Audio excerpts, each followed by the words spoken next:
Before you continue watching, I want to ask you to do something simple. Just stop for a moment. Take a slow breath in. Hold it for a second. And let it out gently. What I'm about to share isn't casual content. It's not background noise. It's something I've thought about carefully, researched thoroughly, and hesitated to talk about, because it touches something deep. This is about fathers. Not the perfect version. Not the memory filtered through grief or time. But the real human beings behind tired eyes, quiet sighs, and private battles that no one ever saw. Many of us grew up watching our fathers carry heavy loads. Loads we never fully understood. Loads they never explained. Loads that slowly, silently, wore them down. And here's what I've learned after years of studying family patterns, emotional health, and grief recovery. What we don't talk about in families often does the most damage. Not because anyone is lying or hiding things on purpose, but because silence itself becomes a weight. Today, I want to talk about that weight. Not to make you sad, not to reopen wounds that are still healing, but to help you understand something that might finally set you free. Take another breath. Let's begin. Let me ask you a few honest questions. You don't have to answer out loud.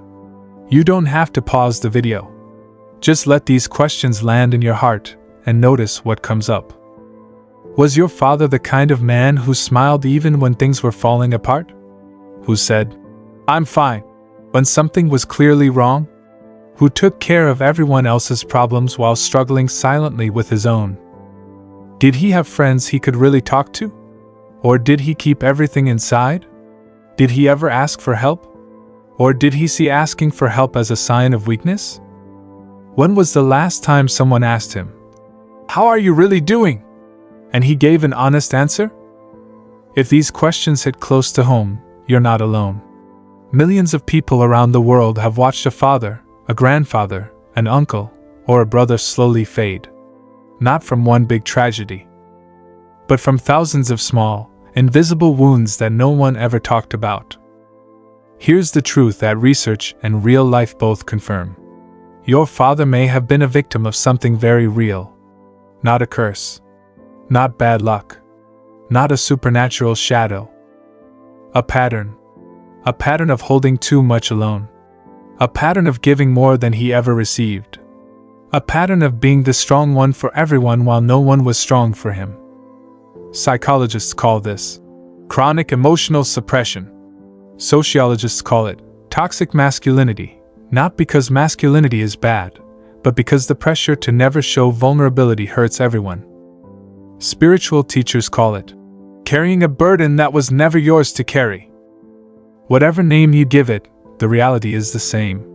Millions of good people, especially men of previous generations, were never taught how to process their emotions. They were only taught how to hide them. And here's the hard truth. This pattern doesn't just disappear when someone dies. It shows up in families. Not because of magic or fate. Because children learn from what they see. If you grew up watching someone carry everything alone, suppress every emotion, and never ask for help, you might be doing the same thing right now, without even realizing it. Let me take you deeper into what this pattern actually looks like in real life. Because understanding it clearly is the first step to breaking free from it. Imagine a man who wakes up every morning and immediately starts thinking about everyone else. His boss needs results. His coworkers need support. His partner needs attention. His children need guidance. His parents need care. His friends need favors. Everyone needs something. And he gives. And gives. And gives. He never asks, "What do I need today?" He never checks in with his own exhaustion. He never says, "I can't do this right now." Because somewhere along the way, he learned that his own needs don't matter as much as everyone else's. This man goes to work tired. He comes home tired. He falls into bed tired. And the next day, he does it all over again. Years pass. Decades pass. His body starts sending signals. Headaches. Stomach problems. High blood pressure. trouble sleeping, constant fatigue. But he ignores them, because there's always someone who needs him. Then one day, something breaks. Maybe it's his body. Maybe it's his mind. Maybe it's his spirit. And everyone around him says, "It came out of nowhere." But it didn't. It was building for years, decades, a lifetime. This is not a story about one person. This is the story of millions of fathers, husbands, brothers, and sons across the world. Research from the American Psychological Association shows that chronic stress changes the body at a cellular level. Unspoken pain doesn't just disappear. It becomes something else. Exhaustion, inflammation, disease, depression, anxiety, heart problems. The Mayo Clinic has documented how long-term emotional suppression contributes to physical illness.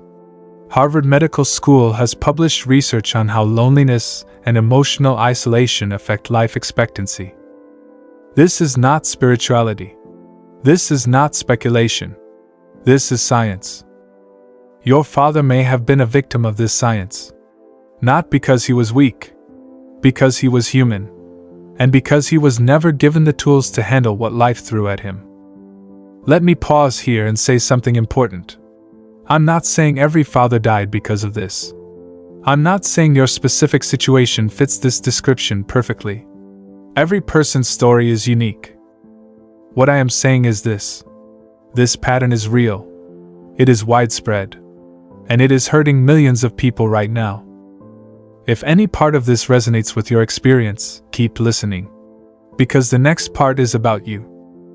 Here's what many people don't realize until years after losing someone. The heaviness they felt in their father's presence wasn't just age or illness or bad luck.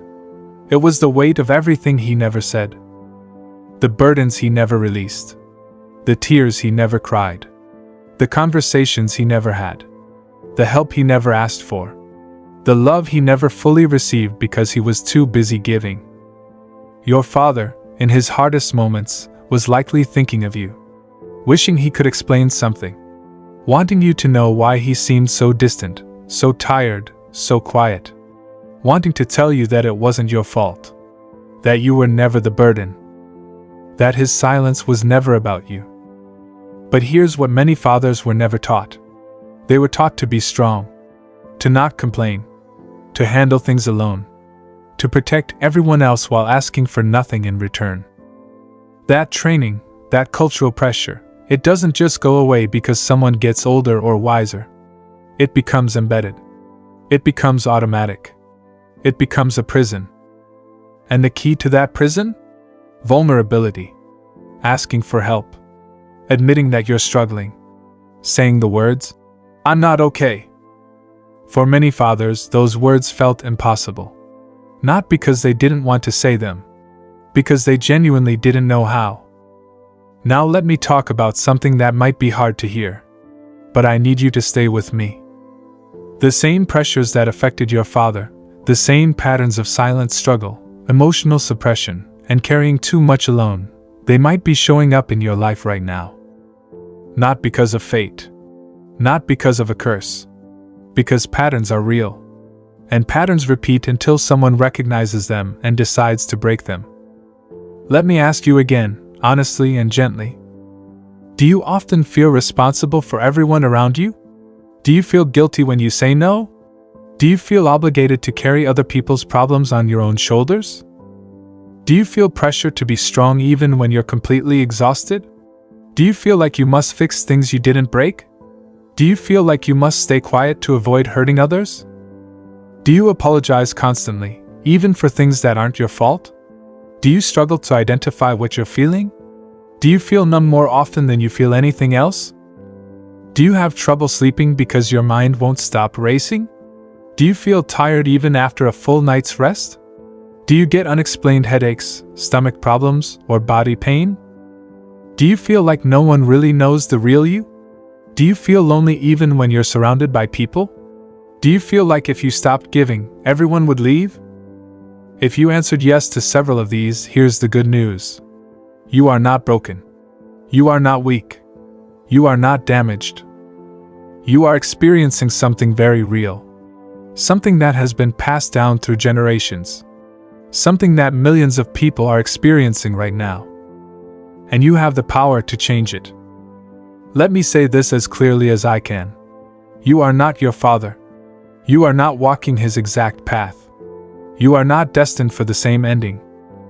You can be the one who breaks the pattern. The one who ends the silent suffering. The one who stops the cycle of emotional suppression and burnout. This is why you might have been feeling certain things lately, even if you couldn't explain them. Pressure in your chest. Heaviness without a clear reason. Exhaustion that sleep doesn't fix. Irritability over small things.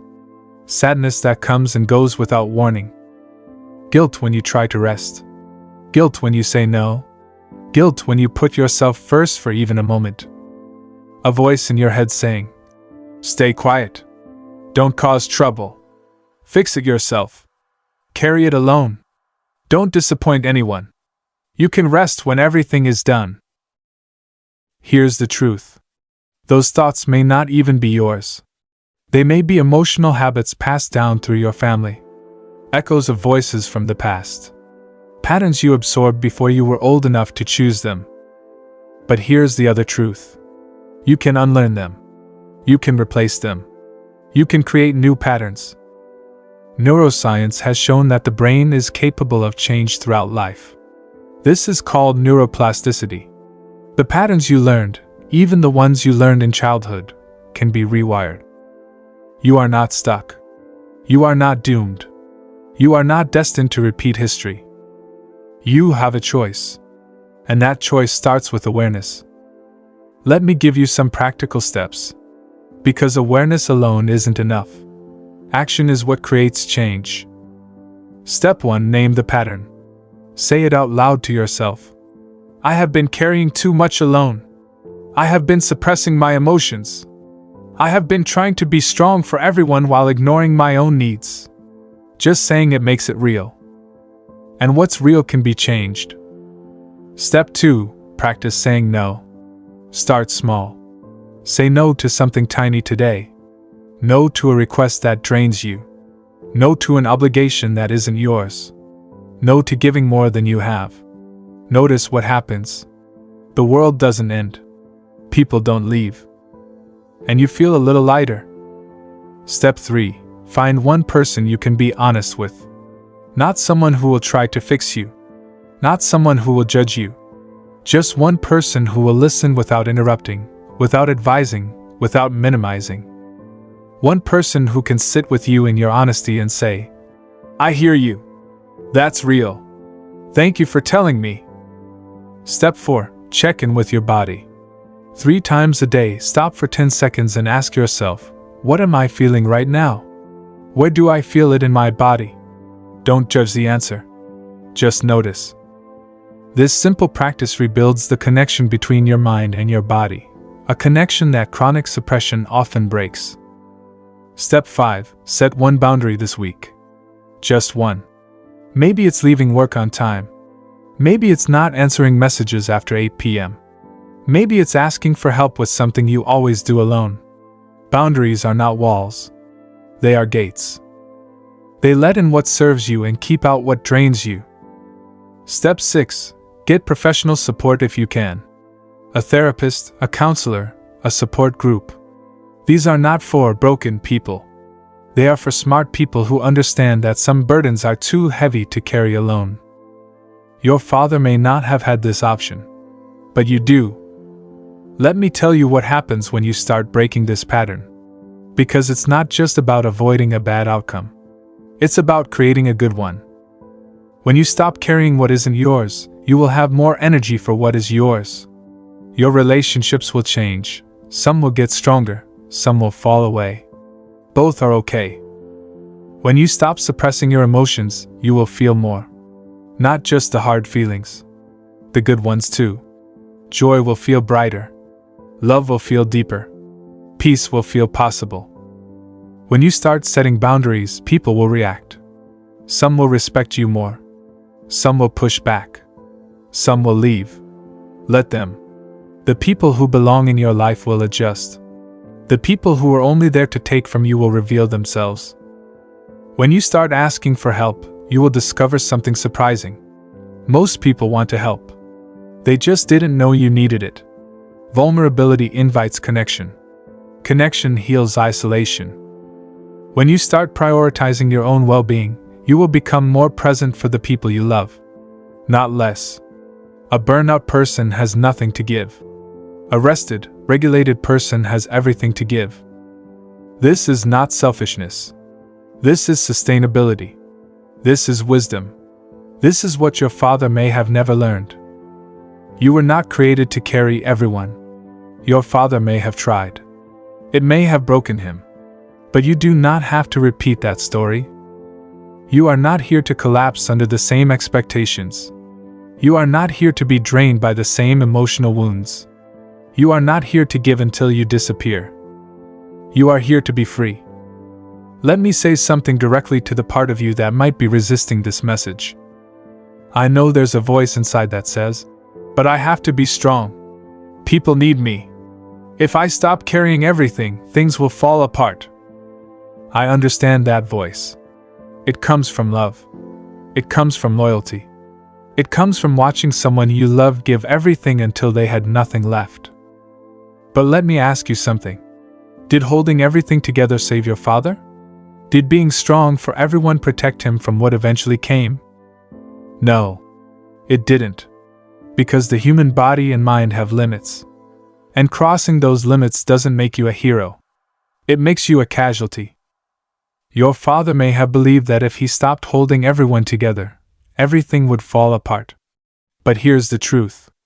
Everything falls apart anyway. Life is messy. People disappoint. Plans fail. Bodies age. Nothing is permanently held together by one person's effort. What you can do is different. You can hold yourself together. You can be present for your own life. You can show up for the people you love without disappearing in the process. That is not weakness. That is wisdom. That is what your father may have been trying to learn in his final years, but didn't have the tools, the support, or the permission. You have something he may not have had. Awareness. Research. Therapy. Community. The ability to say no without guilt. The courage to break free from expectations that were never yours to begin with. Use these gifts, not to blame the past, to build a different future. Let me leave you with a few final thoughts. Your father never regretted loving. He never regretted giving. He never regretted caring. Those were not his mistakes. What he may have regretted was never telling you the truth about his heart. Never explaining the silence behind his smiles. Never admitting how heavy his soul had become. Never sharing how alone he felt even in rooms full of people. He didn't want you to carry that truth as a burden. But you can carry it as wisdom. So you don't have to repeat his story. You are not your father's pain. You are his hope. You are not his weakness. You are his continuation. You are not his suffering. You are his healing. He carried weight so you could learn to put it down. He remained silent so you could learn to speak. He endured alone so you could learn to reach out. The pattern of silent suffering can end with you. The burden can stop here. Because you are the one who can break the cycle. Not through force. Through awareness. Through boundaries. Through choosing yourself without guilt. Through asking for help. Through telling the truth about how you feel. This is not selfishness. This is survival. This is healing. This is freedom.